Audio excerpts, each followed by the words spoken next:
Hello जी, अस्सलाम वालेकुम my YouTube family. कैसे हैं आप सब लोग? उम्मीद करती हूँ कि आप सब ठीक होंगे, मज़े में होंगे, अपने अपने घरों में खुशबाश होंगे। तो वेलकम करती हूँ आप सबको एक ब्रांड न्यू व्लॉग पे। तो आज मैं फिर से आप लोगों की खिदमत में हाजिर हुई हूँ। आज मैं आप लोगों के साथ अपना डीप क्लीनिंग किचन शेयर करने वाली हूँ तो उम्मीद करूँगी कि आज की ये व्लॉग आप लोगों को ज़रूर पसंद आए। तो प्लीज़ स्किप किए बगैर वीडियो को एंजॉय कीजिए और आखिर तक ज़रूर देखिए। तो चलिए जी वीडियो की तरफ चलते हैं। तो यहाँ पर सबसे पहले मैं चूल्हे की क्लीनिंग करूँगी, जो सबसे मुश्किल काम है।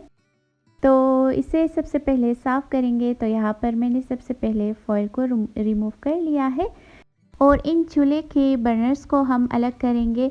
तो उसके बाद हम लोग किसी स्पंज की मदद से हम लोग थोड़ा सा डिशवॉशर डालकर मैं इसे अच्छे से साफ़ करूँगी और अच्छे से क्लीन अप करने के बाद अब हम नम कपड़े के साथ चूल्हे को अच्छे से साफ़ सुथरा करेंगे ताकि ये अच्छे से साफ़ हो जाए।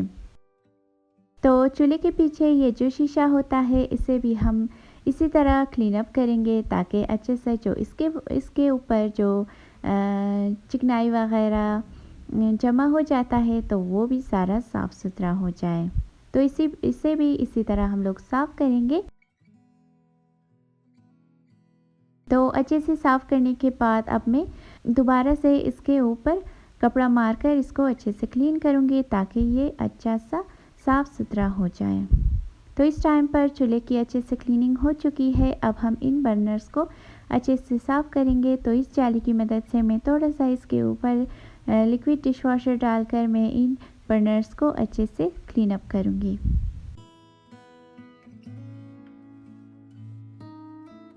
तो इसे भी अच्छे से क्लीन अप करने के बाद अब हम चूल्हे के ऊपर फॉइल चढ़ाएंगे और इस तरह मैंने आप लोगों के लिए मैजिक कर ली।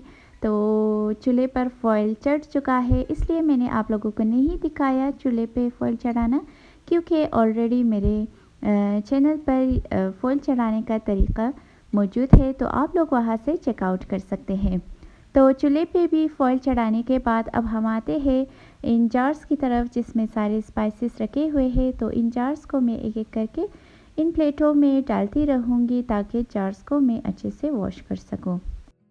तो सारे जार्स को खाली करने के बाद अब मैं इन सारों को अच्छे से मैं वॉश करूँगी ताकि ये भी अच्छे से चमकदार हो जाए और साफ़ सुथरा हो जाए। तो इसी तरह एक एक करके मैं ये सारे जार्स वॉश करती जाऊँगी।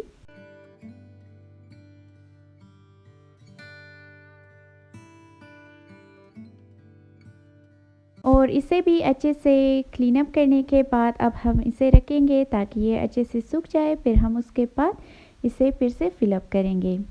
तो यहाँ पर अच्छे से जार्स को भी वॉश करने के बाद अब हम काउंटर की तरफ आते हैं। तो काउंटर की अच्छे से सफाई करेंगे और ये जो दीवार वगैरह है इससे भी हम लोग अच्छे से साफ़ करेंगे, क्योंकि ये भी बहुत चिकना हो जाता है। सारा दिन किचन में सारी चीज़ें फ्राई होती रहती है, तो इसीलिए किचन बहुत ज़्यादा ऑयली हो जाता है। तो हफ्ते में एक बार डीप क्लीनिंग ज़रूर करनी चाहिए। तो इसी तरह एक एक करके मैं ये सारे दीवार वगैरह और जो काउंटर है मैं इसे भी अच्छे से मैं साफ़ करूँगी। तो सबसे पहले कपड़े पे थोड़ा सा डिशवॉशर डालकर मैं सबसे पहले इन सारी जगहों को अच्छे से साफ़ करूँगी और बाद में फिर नम कपड़े के साथ इसे क्लीन अप करूँगी। तो इस तरह हमारा किचन बिल्कुल साफ़ सुथरा हो जाएगा। तो ये सारी काउंटर और दीवारें वगैरह भी अच्छे से साफ़ करने के बाद अब हम अलमारियों की तरफ आते हैं। तो अलमारियों को भी हम अच्छे से क्लीन अप करेंगे ताकि ये भी अच्छे से साफ़ सुथरा हो जाए। जी तो जनाब, इस टाइम पर ये सारे जार्स ड्राई हो चुके हैं। अब हम इसे फिलअप करेंगे। तो एक एक करके मैं ये सारे स्पाइसेस इनके जार्स में डालती जाऊंगी। तो आप लोग देख सकते हैं कि ये जार्स कितने चमकदार हो चुके हैं। तो इस टाइम पर सारे जार्स फिलअप हो चुके हैं। अब मैं इनकी जगह पे इसे रखती जाऊंगी। तो ये जार्स भी 2-3 टूट गए हैं, क्योंकि ये बहुत नाजुक है और बहुत जल्दी टूट जाता है। तो 2-3 ही रह चुके हैं। तो ये सारे वॉश हो चुके हैं। तो इनकी जगह पे रखने के बाद अब हम इस तरफ आते हैं तो ये जो जूसर वगैरह है इसे भी मैं अच्छे से नम कपड़े के साथ इसे साफ़ करूँगी। तो जूसर वगैरह भी साफ़ करने के बाद अब मेरे पास ये छोटा सा मनी प्लांट है जो मेरे किचन में रखा हुआ है, तो इसे भी मैं स्प्रे वाटर के साथ अच्छे से स्प्रे करूँगी ताकि ये भी अच्छा सा फ्रेश हो जाए। तो इसे भी अच्छे से साफ़ करने के बाद अब मैं इस स्टैंड को अच्छे से साफ़ करूँगी। तो स्टैंड को भी अच्छे से साफ़ करने के बाद अब हम ये जो ग्लास वगैरह है उसे वापस रखेंगे। जी तो जनाब, इस टाइम पर हमारी क्लीनिंग हो चुकी है और काउंटर भी बिल्कुल साफ़ सुथरा हो चुका है।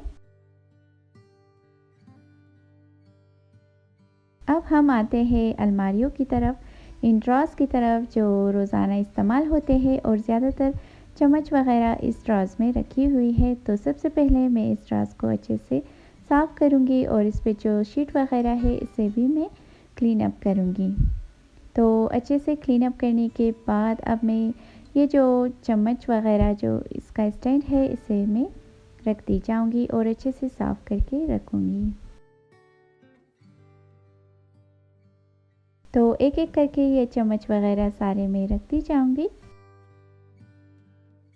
तो इस टाइम पर हमारा ये ड्रास भी अच्छे से क्लीन अप हो चुका है। अब दूसरे ड्रास की बारी आती है, तो इसी तरह एक-एक करके मैं ये सारी चीज़ें निकालती जाऊँगी और फिर इसे साफ़ करूँगी। तो इस दूसरे वाले ड्रास में ये सारे कप्स वगैरह रखे हुए हैं, तो एक-एक करके ये बाहर निकाल कर अच्छे से साफ़ करूँगी और ये जो शीट वगैरह है इसे भी मैं अच्छे से क्लीन अप करूँगी।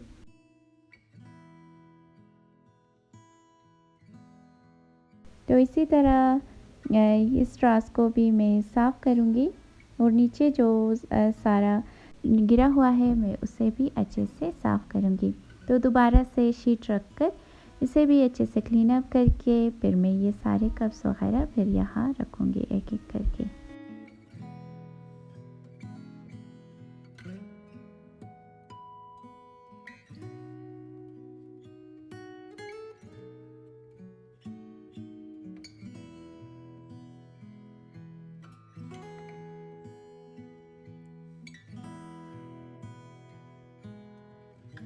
जी तो जनाब, इस टाइम पर ये ड्रास भी बिल्कुल क्लीन अप हो चुका है। अब आते हैं तीसरी ड्रास की तरफ।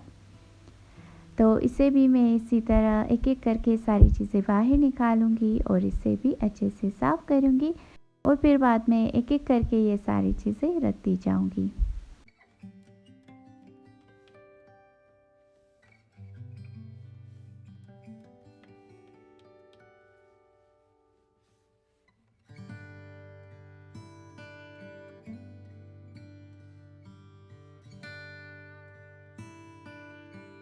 तो इस टाइम पर आप लोग देख सकते हैं कि ये वाला ड्रास भी अच्छे से साफ़ सुथरा हो चुका है।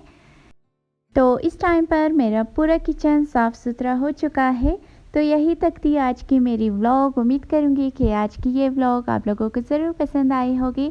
अगर पसंद आई है तो प्लीज़ लाइक, शेयर और कमेंट ज़रूर कीजिएगा और चैनल को भी ज़रूर सब्सक्राइब कीजिए।